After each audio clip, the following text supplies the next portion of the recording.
Bienvenue au chemin de vie 3 sur la chaîne de théâtre, thérapie holistique, d'épanouissement et d'accomplissement pour cet horoscope onomantique du mois de janvier. Voilà. Bon, on va commencer. Ouais. Ce mois-ci, alors, dans la vidéo d'introduction, il y a juste un petit détail. Je parlais d'axes de travail. C'est plus pour les cartes de développement personnel que je propose. Donc là, je vais parler d'axes d'influence durant vos mois d'études. Enfin, voilà. Donc le mois de janvier, ici, vous avez sur l'ensemble du mois, l'énergie du mois pour vous les chemins de vie 3, les Gémeaux et les Vierges. Nous avons la mort. La mort qui nous parle de transformation, qui nous parle de mort, d'où son nom. Non, de laisser mourir quelque chose, principalement. Vraiment de passer à autre chose et de devoir couper les liens, couper une addiction. Encore que c'est plutôt le diable, mais la mort c'est vraiment la sans nom normalement, c'est le nom. C'est celle qui nous permet de bouger et de changer les choses, d'accord? Alors, ce mois-ci, donc, c'est vraiment un mois de transformation et de changement. Premier axe d'influence, on a la maison 9 et la maison 3. La maison 9, c'est quoi? C'est les voyages à l'étranger. C'est alors les grands voyages, mais qui parlent de voyages de l'esprit, mais aussi les voyages physiques. Donc il y a des choses de cet ordre-là. C'est l'étranger. C'est les choses qui grandissent l'homme, telles que la religion, la loi, la philosophie, enfin des disciplines qui permettent de voir l'homme d'une vision plus grande, en fait, d'accord, que le simple individu. Voilà. Je réfléchis, mais je crois que ouais. Et dedans, on a le soleil. Alors, en plus, elle est en Verseau, cette maison. Et là, on a le soleil. Le soleil qui nous parle de rayonnement, de joie, de rayonnement, d'être vraiment ce que l'on est à l'intérieur et de le dégager à l'extérieur. C'est comme ça que je perçois le soleil dans le tarot. Ici, on a vraiment cette notion de joie et de rayonnement. Alors, soit il y a des études qui vous plaisent vraiment, parce que c'est les études supérieures aussi, la maison 9, soit vous arrivez en fait à vous épanouir dans un domaine qui a été nommé dans la maison 9. Donc, soit vous adorez voyager, soit... Voilà. En lien en plus avec... alors attendez, je vais vous faire avec la maison 3, l'axe d'influence. Ici, par contre, on a le 10 d'épée. Alors, le 10 d'épée nous parle de trahison, de point de non-retour, vraiment de quelque chose de très très douloureux, un cap qui... on s'y attendait pas et pouf, enfin en tout cas vous, en l'occurrence, de trahison, sachant qu'elle est en lion cette maison, donc j'aurais tendance à dire que là il y a une grosse blessure d'ego, d'amour propre, enfin il y a vraiment une notion là de perte de confiance en soi, entre guillemets, qui est dans la maison 3, donc qui nous parle de l'entourage proche, donc c'est peut-être alors les frères et sœurs, les cousins cousines ou les voisins, enfin voilà, entourage vraiment de proximité qui peut nous avoir fait mal. D'accord? Enfin, vous avoir fait mal en l'occurrence. Je dis nous parce que on est tous humains et qu'on a tous vécu au moins ça une fois dans notre vie. Mais là, c'est vous, les chemins de vie 3, les vierges et les gémeaux. Et cette blessure, pour moi, dans l'axe de travail avec la 9, elle peut être guérie justement par ce soleil. D'accord? Cet enfant intérieur qui rayonne de joie parce qu'il fait quelque chose qui lui plaît.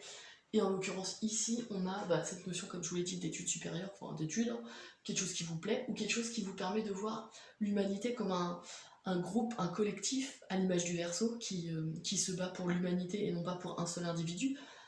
Là, on a cette notion-là, de rayonner ce que l'on est vraiment, et de pouvoir guérir cette blessure d'amour-propre que je vois ici, d'accord? Donc là, on a vraiment cet axe-là qui permet de... Donc, axez-vous sur une discipline qui vous permet de voir l'humanité comme un groupe, et non pas comme des individus qui peuvent vous faire souffrir, vous voyez? Voilà, j'aurais tendance à dire ça. Voilà, pour cet axe-là. Ensuite, on a l'axe maison 12, maison 1. Alors c'est assez drôle parce que là, on a un axe de fin et de début. Alors, ouais, je vais commencer par le négatif, entre guillemets. La maison 12, c'est la maison des épreuves. C'est la maison des endroits clos où de la douleur est enfermée, entre guillemets, c'est-à-dire les hôpitaux, les prisons, enfin des choses avec des énergies assez lourdes, d'accord? C'est vraiment ce genre de trucs qui sont représentés dans la maison 12. Et on a tout ce qui est dévouement, sacrifice, enfin des choses qui peuvent nous faire grandir spirituellement, d'accord, mais qui sont peut-être dures à vivre au quotidien, d'accord. Et là, on a le diable, en taureau. Alors, ici, déjà, le diable nous parle de libération. de libération ou de choses qui nous dévient du droit chemin, telles que les addictions, telles que les relations qui peuvent être plus ou moins toxiques ou dépendantes, enfin voilà, notion de on est lié, enfin on est, comment dire, enchaîné à quelque chose, d'accord? Et ici il est en taureau, donc on peut déjà déterminer que le taureau est un signe qui est plutôt, alors déjà sensuel, hein, on a beau dire, on pense que le bœuf est, enfin, qu'un bovin, ben voilà, non. Là, c'est vraiment en lien avec Vénus, en analogie avec Vénus, donc on a un signe qui est plutôt sensuel, et ici on a peut-être, pour certains d'entre vous, hein, je dis pas tous, mais une addiction soit à la matière, parce que le taureau est vachement matérialiste. Alors matérialiste dans le sens, il a besoin que ses sens soient comblés par le matériel, donc l'alimentation, par le sexe, voilà. Donc il y a peut-être une addiction de cet ordre-là pour certains d'entre vous, d'accord, qui est à surveiller, surtout qu'on est dans la maison des maladies et des épreuves. Donc il y a peut-être cette notion-là pour certains. Ensuite, cette notion de liberté qui nous ramène à la mort de ce mois-ci, donc ça, faut à prendre en compte, peut être amenée par cette carte, le 6 de coupe, qui est en maison 1. La maison 1, c'est la maison du caractère, donc c'est nous, enfin oui, c'est chacun d'entre nous, d'accord? C'est vraiment la vitalité, c'est à l'inverse de la maladie. Ici, on a la vitalité. Et ce qui pourrait vous guérir justement de ce diable qui peut être problématique en maison 12, on a ce 6 de coupe. Ce 6 de coupe qui nous parle de quoi? Qui nous parle de communiquer avec son enfant intérieur, d'accord? De rétablir justement les besoins de son enfant intérieur et peut-être de créer de nouveaux, alors soit de nouveaux liens parce qu'on a décidé de tuer certaines relations toxiques, ou alors comment dire, entretenir les liens qu'on a déjà, mais d'en faire des liens plus authentiques, plus profonds, d'accord? On doit écouter, voilà, et libérer, bah justement, en écoutant cet enfant intérieur, entre guillemets, on libère sa créativité, sa spontanéité, ça permet de changer nos énergies et de nous libérer. Je pense que c'est là dont on parle, cette libération là, du diable, et cette mort là, mensuelle, d'énergie mensuelle. Ouais. Je pense que là, il y a, ouais, c'est à vous de changer en profondeur sur votre vision du monde et peut-être que là, justement, ce soleil-là va vous aider à voir les choses différemment. Non. J'attaquerai sur le pendu qui parle de voir les choses sous un autre angle en maison 4, mais là, on a vraiment cette notion-là, d'autant plus qu'elle est en Gémeaux. Ce site de coupe est en Gémeaux, donc Gémeaux, c'est vraiment un signe qui est léger. C'est l'ado par excellence, c'est-à-dire qu'il va pas se poser de questions, il a envie de kiffer ce qu'il fait, il va le faire, et point barre. Enfin, il n'y a pas de remise en question ou de questions, de doute, d'hésitation, enfin voilà. Donc c'est le côté un peu léger et le fait de...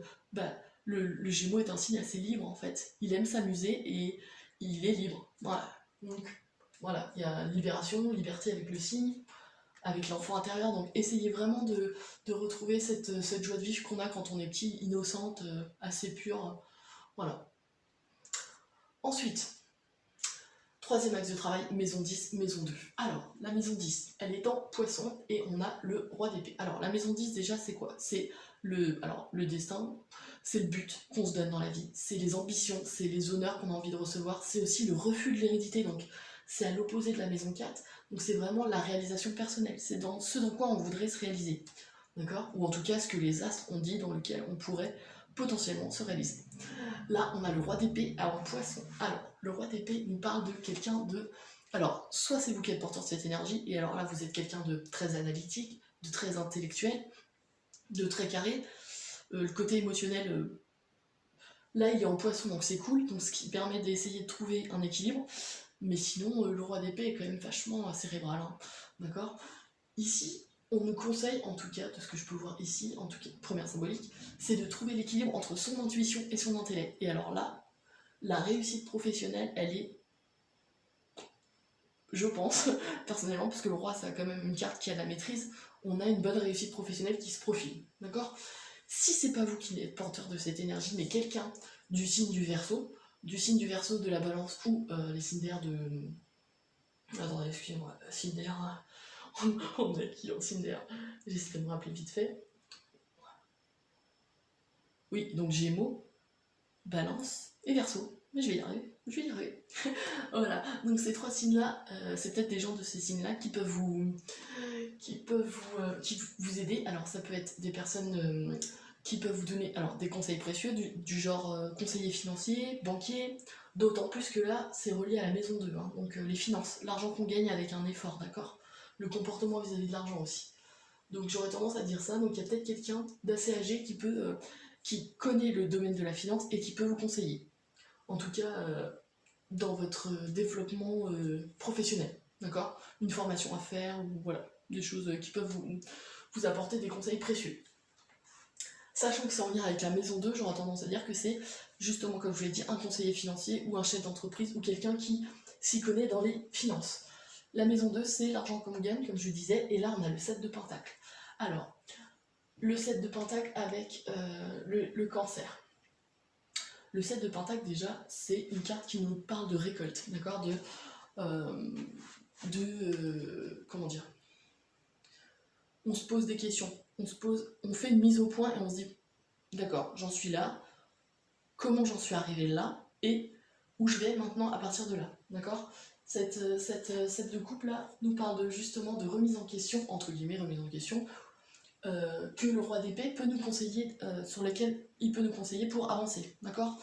Soit pour, comment dire, faire enrichir son patrimoine par exemple, comment gérer mieux son argent et le faire fructifier, ça c'est un premier point, ou alors comment négocier, admettons, comment négocier une promotion et avoir une augmentation, ça c'est possible aussi.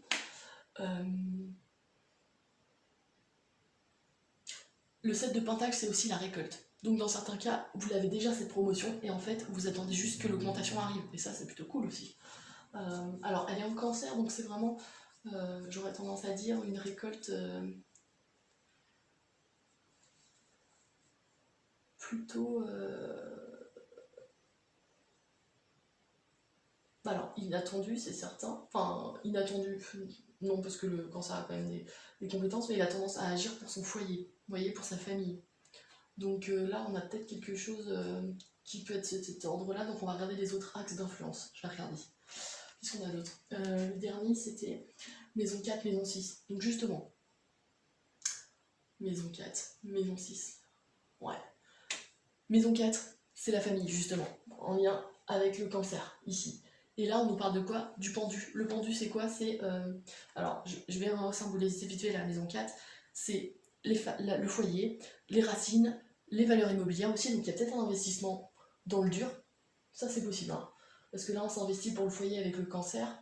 C'est la récolte. Ici, on tombe dans l'immobilier. C'est possible. Ensuite, on a, pour certains d'entre vous, hein, pas tous, hein, on est des millions à avoir un chemin de vie... Enfin, vous êtes des millions à avoir un chemin de vie 3, donc ça touchera peut-être une personne, mais bon... C'est bon de le notifier quand même, que vous le sachiez. Ensuite, on a le pendu. Donc en maison 4, le pendu nous parle de voir les choses sous un autre angle, nous parle de sacrifier quelque chose pour avancer, ça c'est possible aussi, et de, comment dire, d'attente aussi, de blocage. Donc il y a peut-être des choses qui sont à tempérer, d'accord? Voir vraiment les choses sous un angle différent, voire même à faire mourir, entre guillemets, pour pouvoir avancer. Sachant qu'il est dans un signe de la Vierge. La Vierge qui a besoin de se sécuriser, de comprendre les choses avant de se lancer dans l'action, entre guillemets. D'accord? Ouais. Un signe plutôt cérébral en plus, la Vierge, donc voilà. Même si c'est un signe de terre, mais de terre, donc fructification des... Ouais, le matérialisme, hein, en lien avec le denier, donc oui, il y a peut-être une notion là à travailler. Alors, avec la maison 6, on a cette notion, la maison 6, c'est le travail, d'accord? Mais c'est aussi les inférieurs, les domestiques, les animaux de compagnie, c'est la santé aussi, d'accord? Autant la maison 12, c'est les maladies, autant la maison 6, c'est la santé, mais dans le sens hygiène de vie aussi, d'accord? Et là, avec la reine de bâton, justement, on a cette notion de chaleur, de dynamisme, voilà, mais comment? D'avoir une hygiène de vie, alors pas irréprochable, mais permettant d'accomplir les choses, vraiment, d'avoir cette énergie nécessaire à un bon investissement, d'accord? Que ce soit un investissement de temps, d'argent ou ouais, psychologique, d'accord? Avec le soleil. Voilà, donc on a cette notion-là. Ouais. Au sens négatif du terme, ici on a l'énergie qui est mal engagée, d'accord? Qui est mal utilisée. On a un potentiel qui est gâché, donc attention à ça. Il faut vraiment voir les choses alors, sous un angle différent, d'accord? En lien avec la famille peut-être, ou la mère, ou le père si vous êtes des hommes. Oui, c'est ça. la mère pour les femmes et le père c'est pour les hommes, la relation, ou les liens avec, ouais, comme je vous l'ai dit, l'immobilier, c'est possible aussi. Il y a cette mention-là. Je réfléchis, mais ouais. En fait, je pense que là, cette façon de voir les choses sous un angle différent doit vous permettre de changer votre comportement. Ici, on parle d'hygiène de vie et de santé, donc il y a peut-être quelque chose à changer dans votre quotidien, à faire mourir, d'accord? Soit c'est une addiction, oublions pas que vous avez le diable dans les maladies, les épreuves, une addiction, la nourriture, le sexe, l'alcool, la drogue, enfin voilà, il y a peut-être des choses qui sont à changer justement pour pas avoir le potentiel gâché. Dans le domaine du travail en plus. Ce qui vous permettrait de voir les choses de façon carrée, comme le roi d'épée en maison 10 qui représente l'ambition, hein, vraiment la réussite professionnelle par excellence. Voilà. Ouais, je pense que là, il y a du boulot. Enfin, ouais, là, c'est un bon mois, hein. C'est un mois avec un potentiel de changement assez important, hein. Donc c'est plutôt cool. Et cette reine de bâton, elle est en scorpion. D'accord? Le scorpion, c'est un signe qui est viscéral et qui est dans les instincts. Donc suivez votre instinct, d'accord? Si vous sentez qu'il y a un truc n'est pas bon pour vous, là, la mort vous dira, bah non, mais stoppez-le, quoi. Il faut vous libérer, le diable, c'est pareil. Voilà, donc je pense qu'il y a des choses à changer dans l'hygiène de vie, les choses à voir différemment dans les liens avec euh, et à dépasser, à voir différemment et à dépasser, parce que là on a une notion de trahison. Donc en lien avec la famille, ici on a les frères et sœurs, ici on a la mère ou le père pour tout dépend de qui. Voilà, regarde, donc ouais, je pense.